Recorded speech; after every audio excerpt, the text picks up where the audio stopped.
นี่นะทุกคนฝนกระตกมาเนี่ยก็จะมายามป่าโอ้ยจนแบบกระโดดกระดิก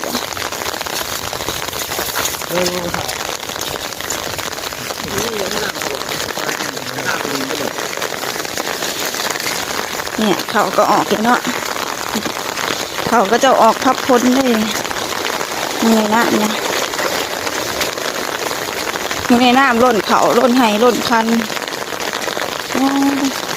ขนาดจนขาดเนี่ยมียังดอกคงก็จะยามไปเลยเสือก็ไปยามไปเราจะมานอนเผาคือ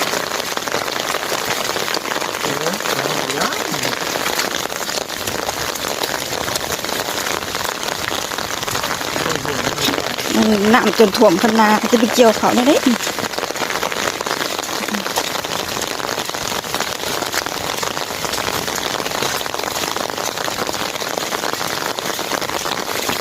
เก็บเขาไปเลยนะทุกคนน้ำถ่วมให้ถ่วมคันไม่รีจนรถไม่รีนะจนบ่เห็นมันขนาดนะทุกคนฝนตกเอาแถวว่าว้ามึงเนี่ยขนาดบ่มีเลยมีแต่น้ำท่วมเกินไปแล้วนะใช่ละก็เขาอยู่ใส่น้ำท่วมเขาเลยเกี่ยวกับน้ำท่วมก็เกี่ยวกับน้ำท่วมดูทุกคนน้ำท่วมเขาเห็นแต่ปลายเขาสภาพเกินไปตอนนี้โทรศัพท์เขาก็ถือน้ำถือฝนไปละไม่ได้สภาพเขาดูเว้นแล้วก็ข่าวเลยทุกคนโอ้โหตอนนี้โทรศัพท์เปียกอ่ะยอดตอนนี้เข่าออกมาแล้วไม่กันสันใส่ไม่ได้เพราะว่าเบ็ดบุชเบ็ดแบบว่าบุชตลอดเลยก็ไม่กันสันนี่เข่าก็จะเอาคณะทุกคนเบิ่งคณะเราจะไปจังได้สิไปจังเด้อดูสภาพมันเอาเขาไปแล้วทุกคนเข้าในนาไปหมดแล้วอะไรดีวะเพราะว่าเขาโอ้หน้ามันมาแบบอย่างแดงเอาจะไปเบิ่งข่าวหน้าเฮาแต่มันอยู่ต่ำกว่ามูนี่คือถ่วมไปแล้วทุกคนไฮน่าจะถ่วมแล้วไฮนาลีจังหวัดดีไปหมดแล้วเนี่ยแล้วว่าฮาก็เคยเห็นฝนตกแห้งขนาดนี้จักเถื่อเนาะทุกคนเพราะว่าเขาจะว่าพายุเขา100%เลยเบิ่งทางโหไปทางไหนแล้วเนี่ยใช่เลยทางไปสกลมบ่ละเนี่ยทางไปอยู่ไสวะไปได้ไรโอ้ยเกือบไปแล้วทุกคน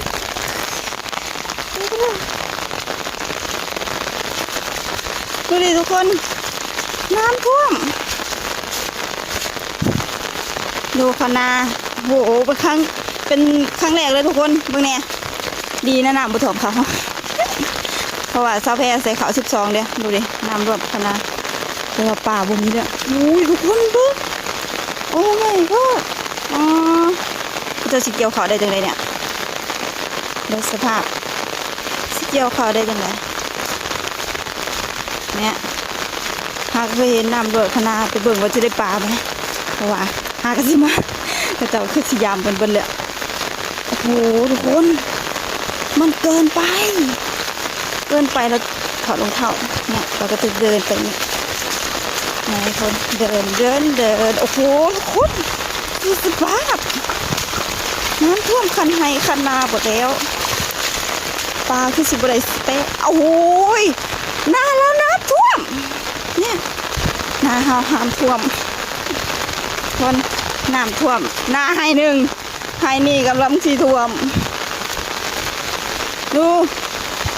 น้ำท่วมนาหมดแล้วทุกคนจะได้กินข้าวไหมเนี่ยฮะ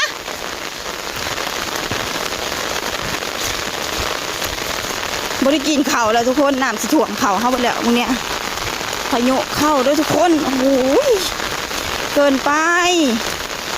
น้ำมันไปเบ่แล้วข้าวก็ไปเบ่แล้วแถมลีก็คือสิไปเบ่เลยแหละโอ้โหทุกคนเนี่ยมันสิไปได้ไดเนี่ยโอ้ยไม่ได้นะเฮ้ยเฮ้ยเฮ้ยเฮ้ยโอ้ยน้ำล้นข้างหน้าไปเลยทุกคนนี่คือเป็นแท็กซี่แล้วเนี่ยมาตัวมันสิได้กินบ่ละเนี่ยป่าเนี่ยบ่ถือซ้ำบ่หาจ้อยบ่ถือซ้ำบ่ถือซ้ำ ดูมันได้คุณอ่ะ โอ้ my god เขากระสอบอะไร กระสอบจะใช่ละนี่ดึงข่อยไปน้ำนะ มันหน้าขาดไปแล้ว ทุกคนอันนี้ ตัว คณะเฮาสิขาดไปแล้วทุกคนโอ้ยน้ำท่วมโอ้โหน้ำท่วมคณะเฮาไปแล้วทุกคนอันนี้ลีน้อยกว่านะน้ำท่วมข่าวบ่เห็นเลยทุกคนดูดิน้ำท่วมข่าวเฮาไปเบิดแล้วไห้นี่บ่เห็นข่าวเลยโอ้สภาพนะทุกคนดูดิลีก็เกือบไปน้ำแบบมันมาแห้งเพราะว่าบ่ได้คิดว่าสิมีน้ำปานนี้เนาะเฮาก็เลยว่าบ่ได้เฮ็ดลีใหญ่เพราะว่ามันบ่ได้กินปลาเลยเฮ็ดปีที่แล้วนี่บ่มีน้ำเลยทุกคนหากระเทนปีนี้เลยดูดิปีนี้แบบว่าน้ำท่วมเขาเลยปีที่แล้วนี่แบบว่าบ่ได้กินปลาเลยก็เลยตัดสินใจว่าบ่เฮ็ดลีซะดีกว่าเพราะว่ามันบ่คือสิบ่มีปลานะทุกคนคือสิบ่มีปลาเพราะว่ามันบ่มีเลยนะปีที่แล้วนี่เฮ็ดลีบักใหญ่บักโมบักเงินสิแยงหลายเติบแหละทีนี้ก็เลยว่าบ่เฮ็ดลีซะมาปีนี้ก็เลยเฮ็ดซะเฮ็ดแบบบ่ได้ใหญ่แฮงเนาะเขาพอเราก็ทอนเราก็เฮ็ดตุ่มกองน้ำท่วมคันหน้าคันให้แบบเขาจะว่าพายุเขาเนาะ100%ตกตั้งแต่ว่าเมื่อคืนนี่แล้วเนี่ยโอ้มึงเนี่ยหาก็สิเคยเห็นน้ำรวดคันหน้าแบบสี่ใน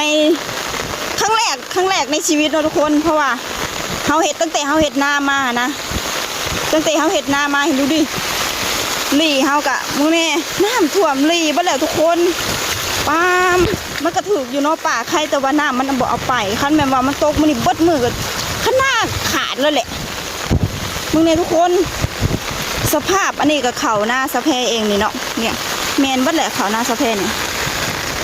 ผ่าก็ยังผ่าก็ห้องอยู่ดินี่มันสิได้กินอยู่บนนี้มึงเนี่ยสภาพเลยทุกคนข้างหน้านี่สิไปเบิดเลยนี่โอ้ยมึงเนี่ยมันคือเป็นจังสี่เลยเนี่ยพายุเข่าก็จะว่านะโอ้ต้นน้ำรวดคณาป่าไปเบิดแล้ว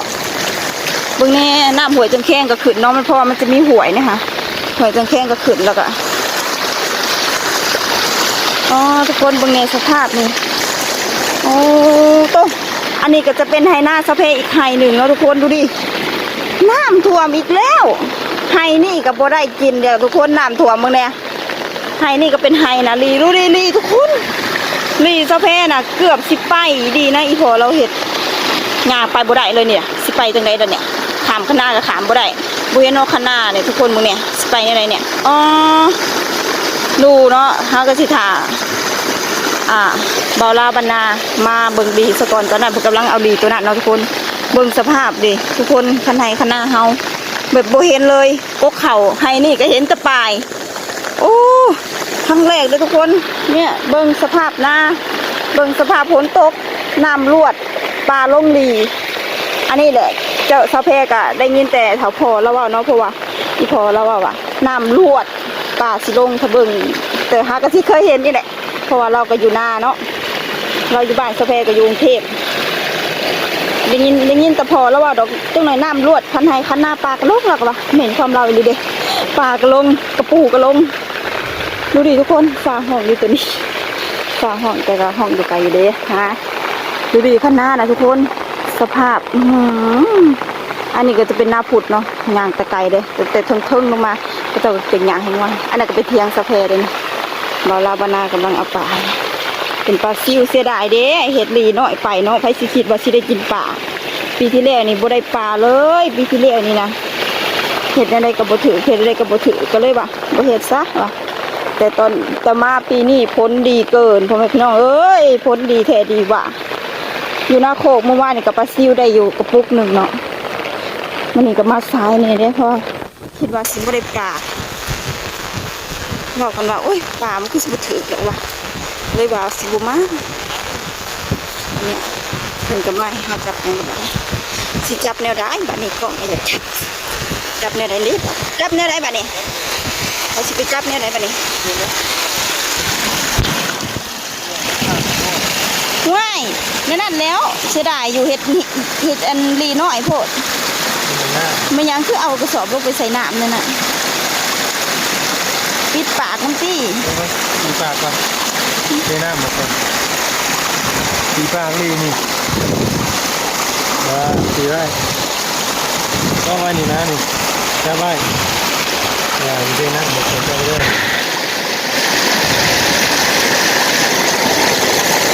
โอ้ยไปเบิดแล้วเนาะป่านโอ้ยโอ้ยโอ้ยโอ้ยโอ้ยโอ้ยโอ้ยโอ้ยอย่าเทแห้งเลยกว่าเขาเอากระสอบลงไปไว้ในนั้นพอมันสิรุดมือเขาเด้อแหน่ยังไปตั้งกระสอบไว้ในนั้นเลย เอาน้ำเดี๋ยวจับไปดีๆก่อน มันจะทนน้ำโอ้ยกระสอบก็ได้เนาะคาน้ำเขาสิเอาของกระบอกของนี่เหือดเอาดอกเป็นไงบ่เอา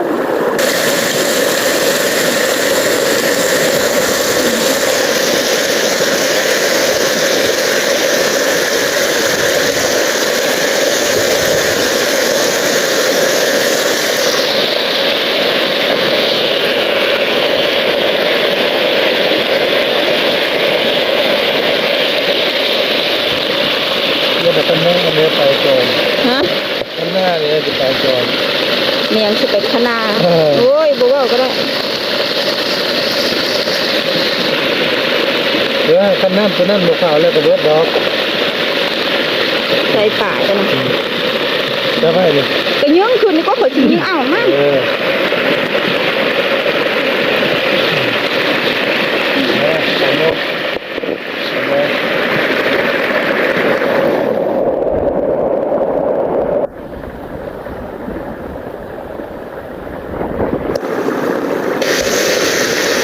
ต้องไปตัดน้ำบัวจะแก้ก็ได้ เ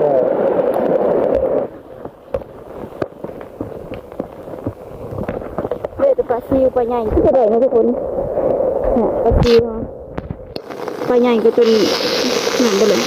ทั้งปลาซิวทั้งกระปูเลยปลาเค็งก็จนเหน่าปลาซิวก็จนเหน่าเห็ดกระเดะมาปลาซิวดูสภาพน้ำพันงานเนี่ยทุกคนสิไปก่อนเห็ดลีน้อยเกินไม่คิดว่าน้ำมันสิมาแห้งกว่านี้เป็นสภาพพะโยเขาแบบ100%เลยจ้าคุณเทศเราจะไหวใส่เรื่องไปสอบย่างก่อน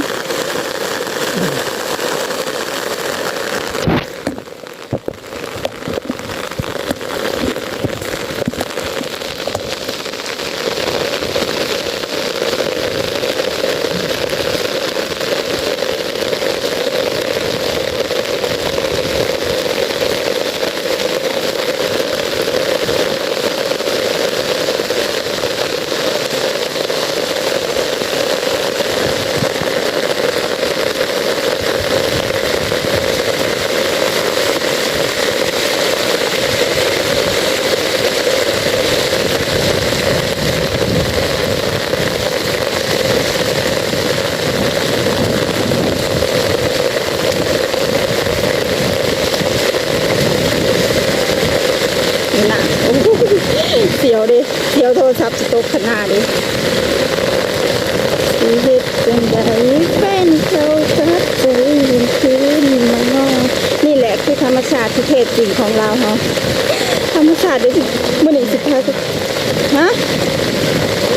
เอามาเบิ่งเมื่อวานนี่ไม่ได้ขาดบ่เมื่อเบิ่งเมื่อวานนี่นะ มัดน้ำมันเองขาด นี่กูได้ซ้ำแหงขาดทุกคนน้ำมันละน้ำมันแห้งเกิน น้ำมันลายพัง ปลา ตัวป่าไปเบิดเตียงไข่เตียงไข่บ่ได้ซ้ำบ่ มาก่อน โอ้มึงเลยทุกคนถ้าแม่นว่ามันแยงบ่ขาดนี่สิได้หลายเติบเนาะไปในใดบ่นี่ มาลูกคนมา ฮะ เล่นคนยาม ว่ายเขายามอยู่แล้วนี่ทุกคนอันนี้คือแยงที่สองที่สามที่พุ่นกับรุ่นกับพุ่นปิดโทรศัพท์ก่อนเนาะเพราะว่าตัวนี้มันสิถ่ายคลิปบ่ได้เฮาสิลงให้นะ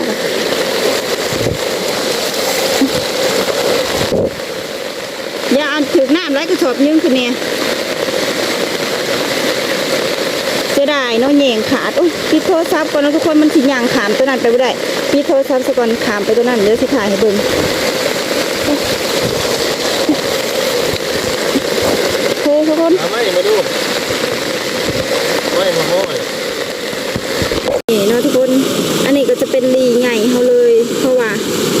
ลีตัวนี้พอเราใส่ตุ่มกล่องเนี่ยพอเราใส่ตุ่มกล่องเนี่ย